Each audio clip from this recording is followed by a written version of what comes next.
May 5th, 2025, Akron, Ohio. Police officers arrive at the Tate Terrace apartment complex. The night is descending into chaos. 31-year-old McCall Gamble, behind the wheel of a stolen SUV, has just repeatedly rammed an apartment where his ex-girlfriend's mother lived. This is McCall Gamble. According to investigators, he stole the vehicle to seek revenge against his ex-girlfriend by destroying the apartment she shared with her mother. His actions also caused a gas leak in the building. Hey, I'm gonna wear the shoes. The chase continues. Gamble stops, giving the false impression that he is surrendering, only to speed off again, demonstrating his unpredictability. Hey, you okay? Yep. Straight.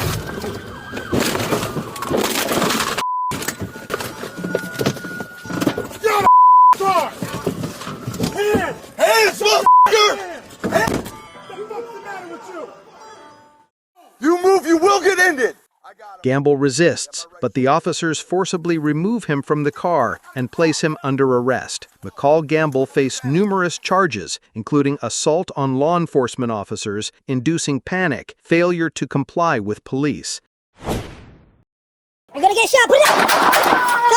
Albuquerque, New Mexico. On July 4, 2025, around 12:20 p.m., police officers received a call to a house on the South Branch Drive block. The caller was 21-year-old Jerry Baldonado. He asked for help with a family dispute. Okay, please. What's up, y'all? Oh, dude, put it down! Put it down! Put it down! Put it down! Put it down! Put it down! You're gonna get shot! Put it down! Come! Put it down! Put it down! Put it down! Your hands up! Hands up! You need 10 through the air. Shots fired. Shots fired. Roll on your stomach! Roll on your stomach! You think life is a joke? Roll on your stomach! Suddenly, Baldonado swings the door open and points what appears to be a handgun at the officer. It would later be confirmed that the weapon was an airsoft gun. Baldonado, who has a documented history of developmental disabilities, was hospitalized with wounds to his arm, leg, and abdomen. He had previously made erratic 911 calls, including one where he falsely claimed he had been shot. Hey! Antioch, California. On June 30th, at approximately 7:15 a.m., a disturbing call comes into the police dispatch center. The man on the line states that he intends to harm his family. The caller, later identified as 26-year-old David Barami, provides his address but refuses to give his name and abruptly ends the call. Due to previous safety concerns flagged at this location during prior incidents, the crisis response team that specializes in mental health calls cannot be dispatched. What job's that? Barami confirms there are 6 family members in the house, but flatly refuses to let them come outside. The officer asks David to come out himself so they can talk. Barami suddenly claims he is bleeding, but immediately refuses medical assistance, insisting he only needs police officers. His conflicting and evasive answers raise serious concerns for the officers. Barami makes a direct threat, stating, "I have a knife and I am going to kill my neighbor." The officers now know he is armed and poses an immediate threat to others. To safely monitor Barami's actions, the police launch a drone. The drone operator observes David exiting his home, walking on the driveway for a moment, and then returning to his front door. At this point, only his cell phone is visible in his hands. You want to give commands? Hey, David, stop right there. Have him come past the car. Keep coming, keep coming. Get him right in the opening of the street. Stop right there, David. Stop. Right there. As Barami approaches, officers give him loud and clear commands to stop and get on the ground. Instead of complying, he pulls a large knife from his waistband. After the threat was neutralized, officers immediately began to render first aid. Paramedics, who were staged nearby, quickly arrived and took over medical care. Hey! Hey! Despite all efforts, David Barami was pronounced deceased at the scene. No officers or civilians were injured. Per department policy, the officers involved were placed on paid administrative leave pending an investigation by the district attorney's office. On June 12, 2025, around 12:30 a.m., a trooper in Fayetteville, Arkansas spots a black Cadillac sedan with a defective taglight. It's a routine stop, but it's about to escalate into something far more dangerous. The driver, later identified as 31-year-old Michael Dorsey, slams on the accelerator. The pursuit begins on Interstate 49. Let's work out there.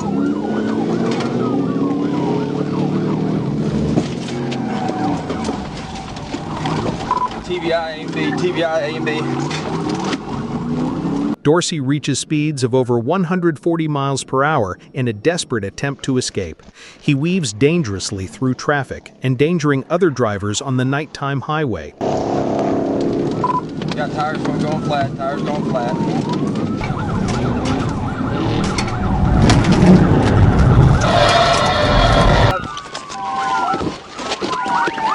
The chase is over. Because Dorsey is slow to comply, officers are forced to take decisive action. They shatter the side window to gain access to the interior. Suddenly, thick smoke begins to pour from under the driver's side door. The situation becomes even more perilous. The vehicle could erupt in flames at any moment. Finally, Michael Dorsey is apprehended. He would later claim his gas pedal was stuck. He was taken to a hospital for evaluation, but was found to have no serious injuries. The female passenger in the car was unharmed. The investigation revealed the Cadillac had been reported as used without authorization. 31-year-old Michael Dorsey now faces felony and misdemeanor charges, including fleeing, unauthorized use of property, and reckless driving. He was booked into the Washington County Jail on a $75,000 bond while awaiting his court appearance.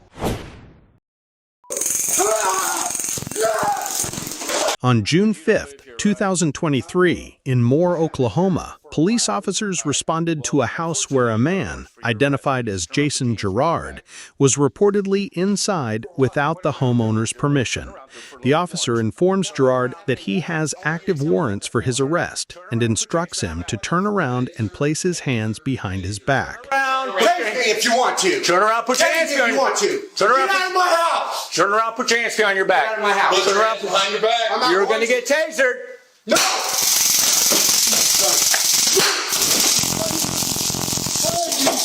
But even after being tased, Gerard continues to actively resist.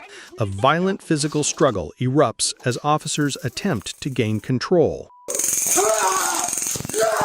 Eventually, the officers manage to take him to the ground and place him in handcuffs. His resistance, Jason Gerard was ultimately booked for breaking and entering, resisting arrest, and for his outstanding warrants. El Paso, Texas. On June 1, 2025, police officers respond to a call about a family fight in a residential neighborhood. Upon arrival, the officers are directed to a house further down the street. They are unaware that in a matter of seconds, they will be in mortal danger. 35-year-old Salvador Valdeviso emerges from the garage. He is holding a weapon. Officers immediately order him to raise his hands.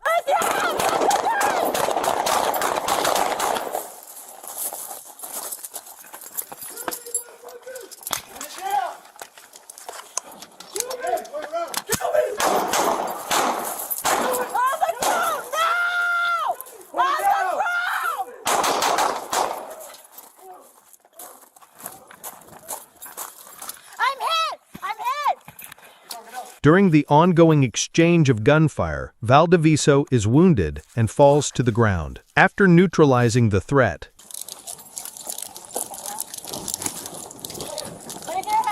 Hey!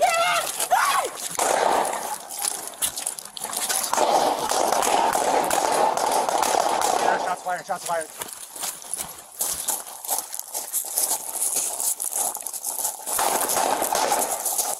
The officer confirms over the radio that his partner is wounded. The officer was transported to the hospital in stable condition and was later released. Salvador Valdiviso was also hospitalized, but died from his wounds. It was later revealed that Valdiviso was a registered nurse and a veteran of the U.S. Navy. Due to the suspect's death, the case was closed.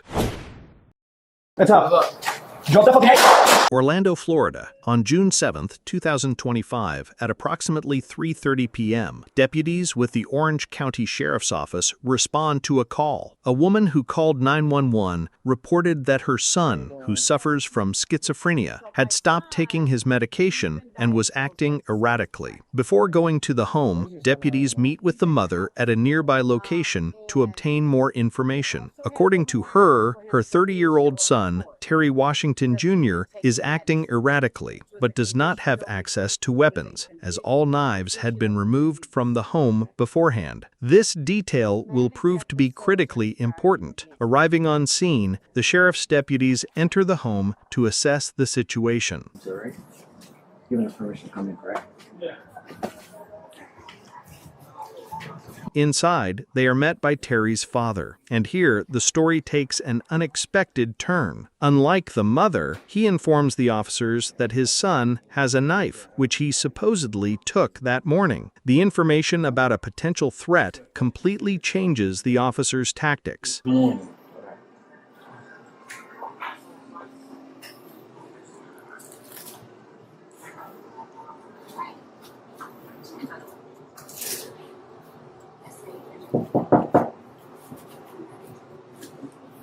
That's cut-proof, technically. Okay. When he opens that door, don't have him close it. When he opens that door, don't have him close it. Close it. Knock it.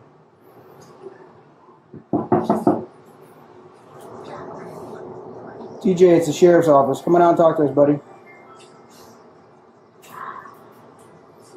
Got no trouble. TJ, we just want to talk to you. You swamp spots with him. Yep. TJ, can you come out and talk to us?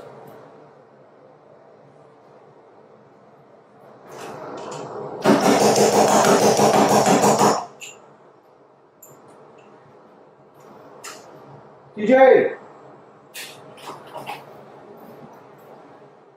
That's up. Drop the fucking head.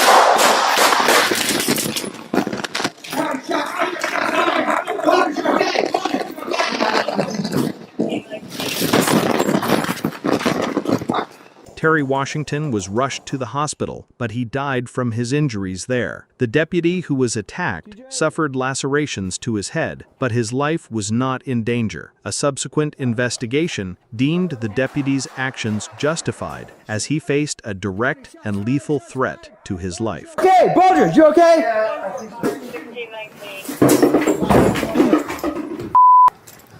County shots fired! June 7, 2025, Orlando, Florida. An Orange County Sheriff's deputy on patrol notices suspicious activity behind a store and decides to investigate. The officer approaches the fenced-in area to find out what 24-year-old Charles St. Fleur is doing there. Be careful.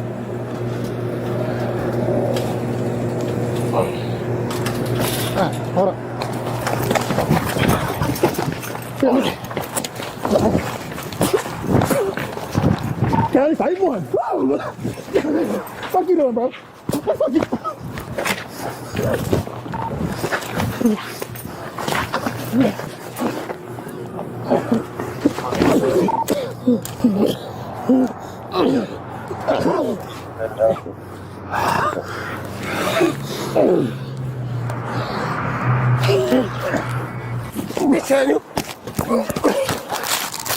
The deputy tries to detain St. Fleur, but he immediately starts a fight. During the fierce struggle, which lasted for over a minute, St. Fleur manages to force the deputy to the ground.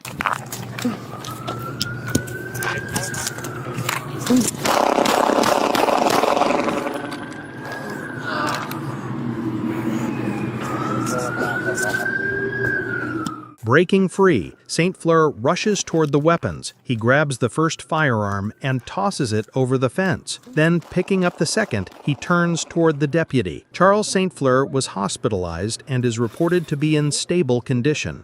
The sheriff's deputy was also transported to the hospital for head injuries and is doing well. St. Fleur faces charges including attempted murder of a law enforcement officer, resisting an officer with violence, and illegal possession of a firearm.